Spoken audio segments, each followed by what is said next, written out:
वचनअनुसार आशिषको जीवन जिउन चाहनुहुन्छ भने उहाँले समयअनुसारको ऋतु तपाईँले मलाई पठाउनुहुनेछ, वर्षात पठाउनुहुनेछ, अनुग्रह पठाउनुहुनेछ, शान्ति पठाउनुहुनेछ, सुरक्षा पठाउनुहुनेछ, ताकि उहाँको महिमाको निम्ति तपाईँले म योग्यको बन्न सकौँ। आमेन, हालेलुया।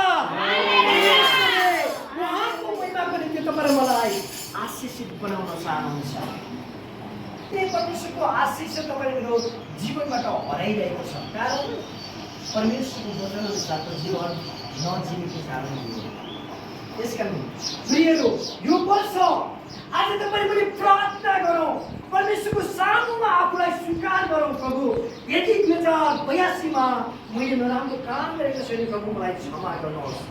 2083 चाहिँ मेरो निम्ति आशिषको वर्ष हुनुपर्छ। आमेन। हिजोसम्म तपाईँको निम्ति आशिषका ढोकाहरू बन्द भयो होला,